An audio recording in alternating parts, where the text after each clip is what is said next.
Hello, it is Cindy Ingram, and I am back for another Word of the Year update. My word of the year is artist, and that has been quite a journey for me to accept that as a part of my identity, and so you can go back to my other Word of the Year updates to hear that story. But today, what I want to talk about is the concept of creating garbage, and one of the things that I have learned through my writing, through my art making, through my business, is that perfectionism is a killer. Perfectionism is a thief. Perfectionism is a thief of joy. I forgot who said that. It might have been Anne Lamott. That perfectionism is a thing that can really stifle your creativity. And one of the things that I've realized in my art making and my writing and my business is that I need to be able to be willing to release things out into the world that are not perfect. And that is incredibly freeing. So I started this challenge that is out in the world by Simone Seol. She does a program called Joyful Marketing, and she has a podcast called the Joyful Marketing Podcast. If you have anything related to business, I highly recommend you listening to her episode. I think it's episode 160 on the Joyful Marketing Podcast about the Garbage Post Challenge. And what she does is she encourages coaches, that's who she supports in her business, to post 100 times over the course of 30 days. And that post can be anything. It can, as long as it has words and it is released out into the internet, it is considered a post. So it can be a picture of your pizza and it says, "Hey, this is my pizza," and that counts because it can be anything. And she does this as a way to encourage you to sort of release that perfectionism, to release that need for control over yourself and other people, and release the need to appear perfect to other people, and to embrace and sort of detach yourself too from other people's opinions and reactions to you. So untangling yourself from how many likes and likes and comments you get and that sort of thing. So I've tried the Garbage Post Challenge 3 or 4 times over the last year. My first time was trying it was in January of 2022. And then I tried again a couple other times. I never made it all the way through the challenge, and because I always end up, one, getting distracted by a trip or something dramatic happens in my family or, whatever it is. I always end up getting distracted, or I realize, oh, okay, I got the message. I got the learning here. I don't have to do it anymore. That happens to me a lot. I'm like, oh, okay, I got it. I don't need to complete whatever it is. But this time I started it again in February. And I was like, I'm going to do it 100%. I'm going to go all the way to the end. I'm going to post the 100 and I'm not going to stop. Even if I feel like I got the message, even if I feel like I don't need the learning from it anymore, I'm just going to do it. And the act of finishing is what's going to cause the transformation for me. So I did the Garbage Post Challenge, and all of the things that Simone said would come true have come true. I was more playful, more experimental in my business. I felt more free to talk about things that I felt like talking about in the moment. It opened up some creativity on what I want to talk about and what I like to talk about. It made me kind of even more brave with some of my choices, because Simone also encourages you to be bold in your opinions and be willing to piss people off and that sort of thing too, because then it'll make people resonate to you. That's a whole other marketing thing. So, I'm in that space of the Garbage Post Challenge. I ended and I started it right up again because I was like, oh, that was great. I want to do it again. And then I'm just going to make garbage posting the thing I do. And at the same time, I go to writing practice every day. And I have found recently that it's a little bit harder to write my book, that I'm struggling with the flow. I'm struggling with putting things in the right order and capturing the essence of what I'm trying to say. And this part of the book is a transition part. It is a bridge from the beginning to the end, and so it is different. And I'm also living it at the same time. Like, I'm living a lot of the lessons that I'm writing about. I didn't just like learn the thing and then it's done, but like these lessons kind of keep coming up. And so it's been a little bit harder to write because I don't have a narrative about, this is what happened and this is how I healed from it. It's like, this is how I healed, and also I'm still dealing. It's like, oh, it doesn't go away. Like, you still have emotions after you've healed from something. So anyway, it's been really hard and challenging to write. And my desire for perfectionism, my desire for it to be emotionally powerful, my desire for it to really be poignant and for it to capture your attention and your heart, like, that's been a little bit harder to reach. And for a lot of reasons, that there's life stuff going on too. It's been a kind of an emotional month. There's been some family stuff and whatnot, and spring break and a couple trips and like all this stuff. So that's also made it harder too. But one of the things I read about, and I think I talked about this in a book before, which is Anne Lamott's Bird by Bird. It's about writing, but she has a chapter called Shitty First Drafts. And in Shitty First Drafts, she says you should, that if you try to be perfect right out of the gate, like, that is going to stifle any magic that comes from your writing, that you need to be willing to, like, for it to be vomit, for it to be garbage, for it to be, not make sense, and for it to be wrong, and for it to sound bad, and, like, to break grammatical rules, and, all the things. You need to be willing to do that.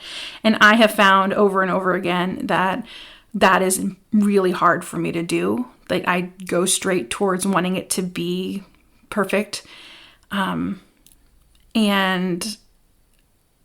so it's kind of a lesson I was learning. I was in writing practice just this morning, and I was writing this chapter. I've been I feel like I've been writing for a while, but I haven't. I just started the chapter last week. But I was wanting to say so much in this one chapter. I had a list of kind of things I wanted to say. The artwork is full of symbolism that I wanted to bring in, and like all of this was happening.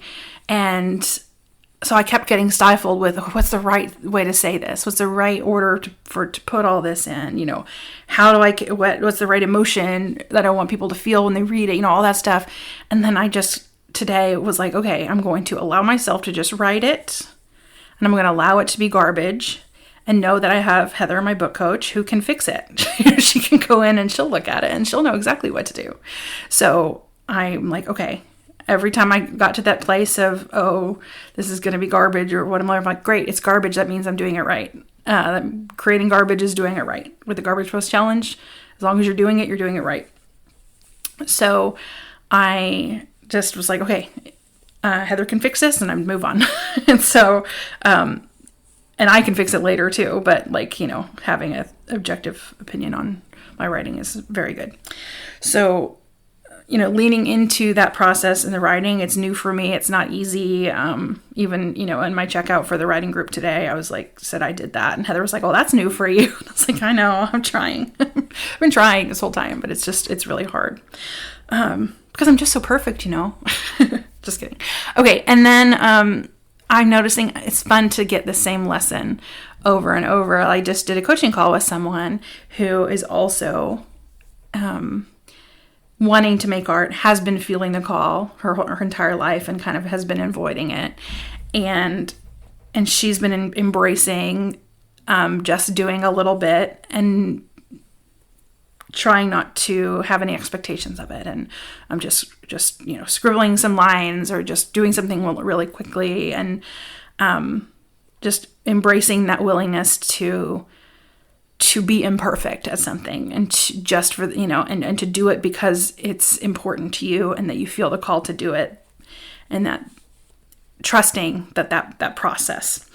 But I have noticed in my art making lately, I've been getting a little bit in my head, it's probably from all the life stuff and the like added burdens of that's been placing on my energy, that it's been kind of hard to, like, when you're in a more survival mode, creative critical thinking is maybe not as easy. So I've been probably holding myself to higher standards than I am able to commit to right now. But I've been noticing that in my art journal, I've been only able to do backgrounds very much, and like my typical collages are not happening as easily as they normally do. I've been kind of making a background and looking at it and feeling kind of stumped on where to go next, when usually it's like, oh, I have like this intuition to follow, but I'm like, there's no intuition for them. They haven't led to anything, next. So yesterday in the creativity cocoon, which you can join at artandself.com/cocoon, there's 3 hours of sessions every week where you can, create together. I decided that I was just going to purely just create garbage. Like that was my goal, was just to create garbage. And I was like, I'm just going to throw stuff on here. I'm just going to, pick whatever delights me. I'm not going to overthink it. I'm just going to slap things down on the paper. And then I ended up with this crazy, ridiculous, like pink and purple. There was like fabric scraps, and there was like printmaking, and there was Posca pen, and there was like all sorts of things. Tissue paper, I was just throwing stuff down. And then I ended up like wrecking it for a while. I made a decision that I did not like, and then I ended up trying to fix that. But it was just one of those that was just getting uglier and uglier the more I made it. But it was so freeing. And it's just something I have to remind myself that it's okay to create garbage. It's okay to create a shitty first draft. It's okay to make something just for the sake of making it, and not so I can share it, and not so I can impress someone, that it's that experimentation and that play, and that is what will lead to magic later on. Maybe in something I did yesterday in the creation of that pink explosion is what I was calling it, that like I learned that will then show up in my artwork in another way, or maybe it won't. But that it allowed me the space to open myself up to imperfection, and open myself up to just letting myself be with the materials without expecting anything of them, or without expecting anything of myself. So that has been my lesson lately, that just to allow myself to create garbage.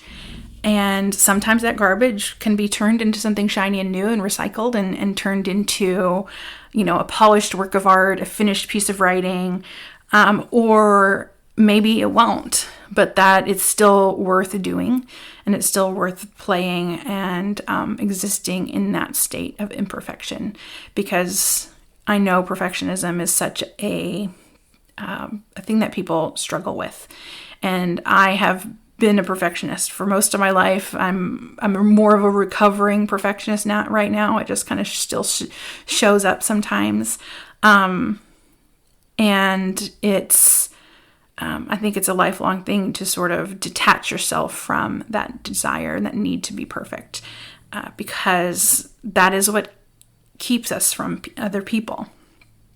And it's what keeps us from ourselves and knowing our true selves. So the need to not be perfect, I think, is an important one, or the work towards dismantling perfectionism is really important in our world, especially for women. Okay, so thank you very much. That was my update for today. And if you are interested in exploring how you might be able to start working on dismantling your own perfectionism, I would love to work with you on that. I have one-on-one coaching packages where we can work on helping you create what you want to create and live the life that you want to live, filled with peace and authenticity and creativity and compassion and joy and all of those amazing things. If you want to explore that further, you can book a call with me at artandself.com/discovery. And if you want to join me in working on art and creating art together, you can join the Creativity Cocoon, which is artandself.com/cocoon. Thank you so much for listening. I will be back on the Art and Self podcast next week with an amazing artist guest, Kate Wurtzel, and she will surely inspire you to create art if you have not already been inspired to yet. See you next week.